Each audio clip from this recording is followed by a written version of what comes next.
अयोध्या में जब से रामलला विराजमान हुए हैं तब से ही अयोध्या और उसके आसपास के क्षेत्रों की जमीनों को खरीदने की होड़ लगी हुई है। मीडिया रिपोर्ट्स की माने तो जब से रामलला के पक्ष में फैसला आया तब से ही प्रदेश और देश भर की कई हस्तियों ने अयोध्या में जमीनें खरीदनी शुरू कर दी है।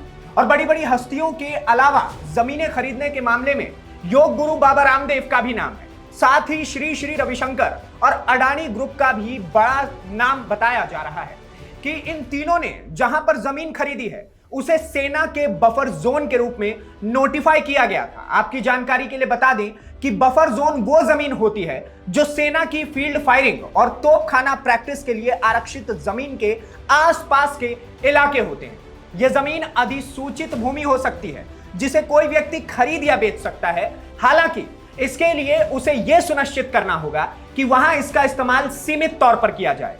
जब भी राज्य सरकार सेना को फील्ड फायरिंग प्रैक्टिस के लिए सूचित करे तब इन इलाकों को खाली कराया जा सके। आमतौर पर इन जमीनों का इस्तेमाल खेती के लिए किया जाना चाहिए, लेकिन जैसे ही प्रधानमंत्री के मित्र अडानी ने, बाबा रामदेव और श्री श्री रविशंकर ने इस जमीन खरीदी, उसके महीनों बाद राज्यपाल ने इन सभी जमीनों को डीनोटिफाई कर दिया है। और मजे की बात, अधिकारियों का कहना है कि डीनोटिफिकेशन के इस फैसले से इन तीनों का कोई भी लेना देना नहीं है। आइए पूरा मामला क्या है कि किस प्रकार से नरेंद्र मोदी अपने मित्र को फायदा पहुंचाने की कोशिश कर रहे हैं, वो सब मैं आपको बताता हूं।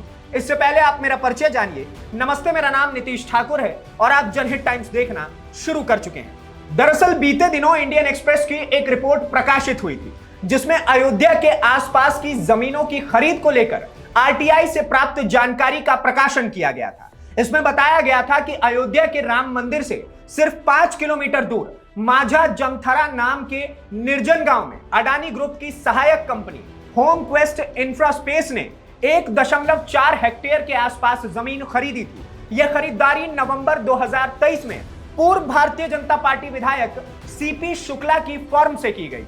शुक्ला की फर्म ने इस जमीन को 1 साल पहले ही अयोध्या के एक निवासी से खरीदा था। होम क्वेस्ट इंफ्रास्पेस से पहले इसी गांव में फरवरी 2022 में श्री श्री रविशंकर की धर्मार्थ संस्था आर्ट ऑफ लिविंग ने भी 5.31 हेक्टेयर जमीन खरीदी थी। हरियाणा के योग आयोग के अध्यक्ष जयदीप आर्य और राकेश मित्तल समेत 4 लोगों ने माझा जमथरा में ही 3.035 हेक्टेयर की जमीन जुलाई 2023 में खरीदी।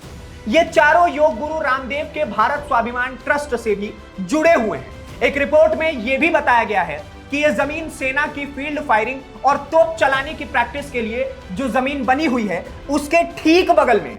नियम के अनुसार यह जमीन किसी की अधिकृत संपत्ति तो हो सकती है, वो यहां चाहे तो खेती बाड़ी भी कर सकता है और बेच खरीद भी सकता है, परंतु इसके लिए उन्हें यह सुनिश्चित करना होगा कि वो इसका उपयोग सीमित तौर पर करेंगे ताकि सेना जब राज्य सरकार को फील्ड फायरिंग के लिए सूचित करे तब इन इलाकों को खाली कराया जा सके। पर अब इन जमीनों को डीनोटिफाई कर दिया गया है। इसकी सूचना अयोध्या के डीएम चंद्र विजय सिंह ने इस खबर की पुष्टि की और वहीं प्रशासन का कहना है कि इन जमीनों को डीनोटिफाई करने से उस क्षेत्र की तरक्की होगी। बाकी आपको क्या लगता है कि यह प्रधानमंत्री के कथित मित्र अडानी और बाबा रामदेव और श्री श्री रविशंकर की जेबें भरने के लिए किया जा रहा है या फिर हकीकत में उस क्षेत्र की तरक्की की जाएगी या नहीं? हमें कमेंट बॉक्स में बताएं और ऐसी जानकारी भरी खबरों को देखने के लिए सब्सक्राइब कीजिए जनहित टाइम्स।